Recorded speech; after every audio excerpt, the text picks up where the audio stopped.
Yeah, that's sad. It's sad, but the greatest country in the world. But it's not going to happen automatically. Right. It's going to happen based on the choices that we make in the short window of time ahead of us right now. People like you and me, we're working together on this for a reason. People like the countless patriots we're meeting in places like Iowa and New Hampshire. Right.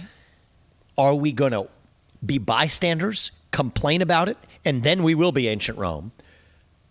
Or are we going to say, that's what we see happening in this country, but it's up to us to drive that change, Right. as our founding fathers did. Right? They weren't just victimized by the British monarchy. They said, we're going to write the Declaration of Independence. They did. And so I think that that's our choice to make. And what gives me conviction? I mean, we human beings, we are endowed by our Creator with certain inalienable rights. Among these, life, liberty, and the pursuit of happiness. I believe these things to be true. They're not true just about the United States of America. They're true about our nature as human beings. And so the question is, how do we experience it? But it's in our power. And so if we reach that fate, Kathy, I think we will deserve it. That it becomes nighttime in America, it will be because we let it happen. And in some sense of the world, we will deserve the fate we are dealt. But I'm going to make sure we do our part to make sure that we don't get there. Yeah, I have two quick questions for you. I'm a Christian. You're a Hindu. Yeah. That kind of sounds like the opening to a bad joke. I know.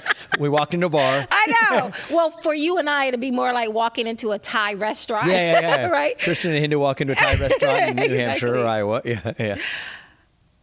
To some people, now I'm running behind you. I voted for Donald Trump. I never voted for Donald Trump because I thought he was a Christian. In fact, most people I talk to will openly say they didn't think he was a Christian.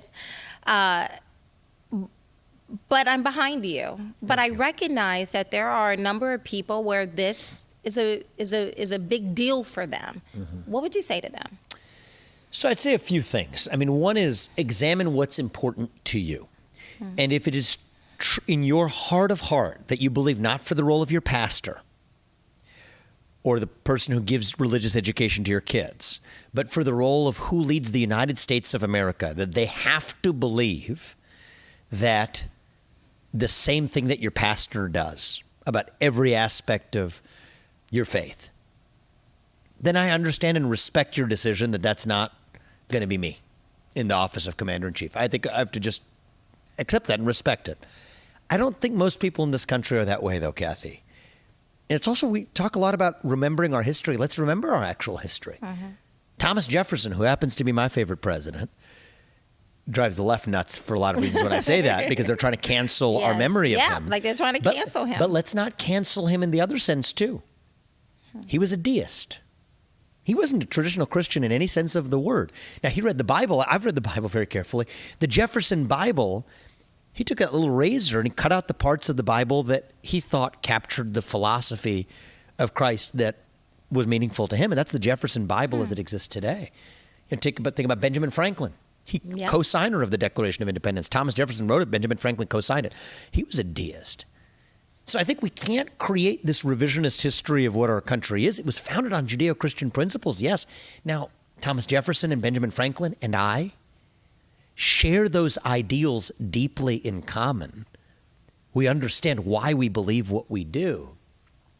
But if it's important for somebody to meet the same qualifications to be pastor as to be the president of the United States, then you can't vote for me in good conscience. And I understand that. But I think most people understand that these are different roles.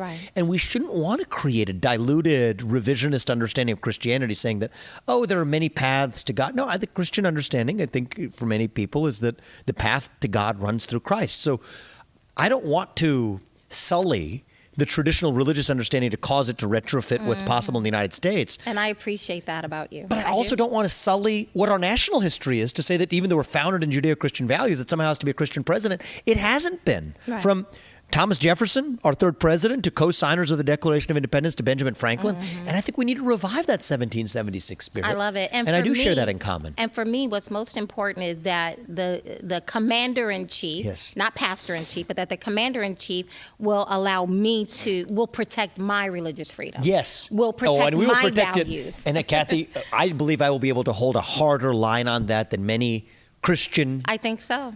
leaders who Hence have, the reason why from I'm Bill supporting Clinton you. to Barack Obama to, I would say, even Joe Biden, to Donald Trump, to George Bush, I will be a harder line defender of religious liberty Yeah. than any we've had in my lifetime.